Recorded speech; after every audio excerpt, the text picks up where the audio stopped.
Let it be a Nick and Jane, and let it be a Mr. Smith, a banker of Nick and Jane. They both keep their money in his bank. That's why we use the title Mr. Smith with respect. Nick really wants to buy, well, let's say Jane's bicycle, but he has no money. More precisely, he has money, but not enough, only $10, while Jane wants $100 for her precious bicycle. That's a problem. What should Nick do? Well, this bicycle is so desirable. He gives Jane his $10 as a deposit and asks plaintively not to sell the bike to anyone. He says that he will bring the rest of the money soon. At the same time, he runs to his bank, to the respected Mr. Smith, to get a loan for the missing $90. As ill luck, Mr. Smith has no money at this moment, but he knows perfectly about $10, which Nick gave to Jane. And where will Jane bring his money to? That's right, she will put these $10 in her lovely bank, to the same Mr. Smith. Therefore, Mr. Smith asks Nick to come back tomorrow, in the hope that tomorrow he will get these $10. And everything happens this way. The next day, Jane brings $10 to the bank. The bank provides Nick these $10 on credit. Nick immediately gives them to Jane. She again puts them in a bank. The bank again provides Nick these $10 on credit, etc. As long as Nick the fool will gather enough money for the bicycle. Don't you get confused yet? Be patient, I told you. These demons have been trying to confuse you during 1,000 years. These damn economists and financiers. But anyway, we will figure everything out. So what do we have in the end? Nick finally got the bike from Jane. Wow! But at the same time, Nick owes $90 to the bank, Mr. Smith, and the bank, in its turn, owes $100 to Jane. In other words, those $10, which existed initially, have magically turned into $200, $190 of debts plus real $10. But these $10 would also turn into $1,000, even in a million or a billion, if Nick would make a more expensive purchase. In this case, our $10 would make the increasing number of its cycles, circuits from hands to hands. That's it. So, what happens in today's world? SOS! It appears that banks also make money out of thin air and multiply them. Not only Fed can produce money, but banks either. In short, everybody can do this, except you and me. We are not in the business at this celebration of life. I would like to print or draw some money as well. In fact, these banks multiply money without any control. And we're still wondering why the banker lives better. What are naive fools are we? Now it is clear why. The one who produces the money, of course, lives better. But this is not enough. From this moment, poor Nick will never be able to repay his debts owed to the bank, no matter how hard he would work. Silly Nick doesn't know it yet, that he's in slavery to the bank, in credit bondage forever, because those $90 which he owes to Mr. Smith do not exist in nature at all. Sly Mr. Smith made his money out of nothing. He created them out of thin air, just one click. And $10 turned into $200. Yes, but you can object reasonably that the bank itself owes $100 to Jane, and it turns out that bank is in credit bondage to Jane, and it won't be able to repay its debts owed to Jane either. So where's the bank's profit? What's the trick? Ha! You ask what the trick is. The trick is in the fact that bank has a lot of such chains, thousands and millions, and they will never come for their money all at once. If one Jane comes, the bank will return her the money of 10 other depositors. That's it. It means that the bank's debt is not dangerous and not burdensome. In fact, bank's debt is virtual. It exists only on the paper or in the computer program. It will never be repaid in reality, only in case a panic happens, when frightened depositors suddenly will come for their money all at once. Or maybe, do you know any other reason why banks go bankrupt from time to time? Here's why. Because there are not enough money for all depositors. There is 90% of thin air in the bank vaults. Just a lilac fog. Thus, bank is okay. It blooms and smells. We don't need to worry about it. But our Nick has serious problems now. He has to repay all the debts owed to the bank, completely, with interest and penalties. You know this. He will be forced to take a new credit in order to repay the old one, then again the new line, and again, endlessly until his death. There is no way out of this credit running knot. It does not exist in principle. That's it, trap slammed. Now Nick is perpetual debtor of bank. He is a slave. From now on, he will work for bank until he dies. But he still won't repay his debts. After his death, his children and grandchildren will work for this bank. They all are future slaves of the bank.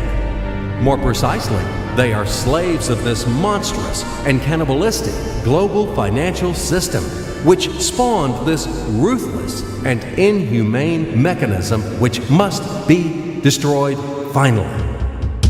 Financial apocalypse. It can break our financial chains and can save all of us. It can finally release us from centuries of slavery. All the old will be burned completely in purifying flame of apocalypse, and the new will be established. The Federal Reserve will be burned, and the wind of change will dispel the ashes of Fed, of this damned insatiable octopus, spider, enmeshed the whole world with its sticky financial nets. Banks in their current form will be razed to the ground. They do not wash anything. Do not believe this bullshit. They bring death to all living things. They suck our blood. Banks are parasites on the healthy body of the society. Mites inflated from our blood. They are voracious and insatiable leeches, clung tightly to us. What do they actually do useful? Do they give loans at their extortionate interest? Actually, why do banks charge you interest on loans? Have you ever thought about it? Usury has always been condemned and despised at all times and among all nations. And now it is the norm. An entrepreneur gets a bank loan. For what do they charge interest on it? He wants to create something useful for the society, for the whole society, including the bankers.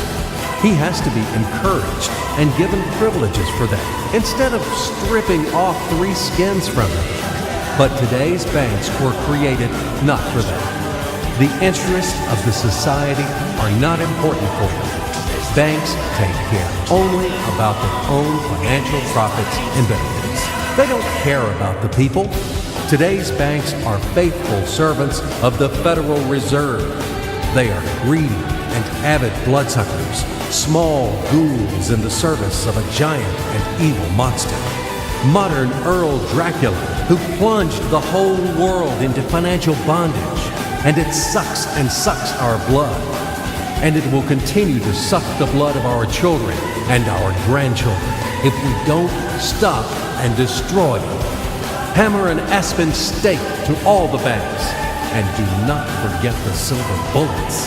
Apocalypse, only financial apocalypse. We have no other choices. We are not slaves. We are the people, and we choose freedom. And this freedom is already on the threshold. Now, with the advent of MMM, financial apocalypse is inevitable. From now on, it's just a matter of time. Grain has been sown, and it will sprout. It is now sprouting, right now at this very moment, and it won't perish. What is MMM? Global Mutual Aid Society, Worldwide People's Bank, Financial Social Network. You can call it as you like. The point is not in the title. The point is that it is a voluntary and formal network of millions of people across the earth, people who rose up against financial slavery. They decided to declare war on the Fed and other banks and to win this war.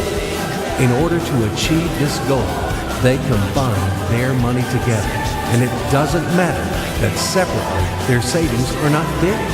But there are a lot of people in MMM, millions, and together it is a tremendous force, invincible force, and this force is growing with each passing day.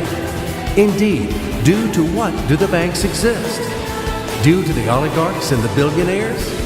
No, they exist due to the same ordinary people who keep their meager savings in banks. MMM really knocks the bottom out of banks, opening people's eyes. Why do people keep their money in banks? Because there is no alternative. Banks are monopolies. Where should people bring their money? Like Jane, to Mr. Smith only? Not in this bank, so in another one? Not to Mr. Smith, so to another banker? His name will be Mr. Johnson. But anyway, it's the same shit. All of them are tarred with the same brush. All of them are native kids of kind and solicitous mother spider named Fed. They are little spiders. And now we have finally an alternative. MMM. It's yours. People help each other here. Today you have helped. Tomorrow you will be helped back. That's the principle of MMM. Do you want a fat banker to buy another limousine or another villa for your hard money?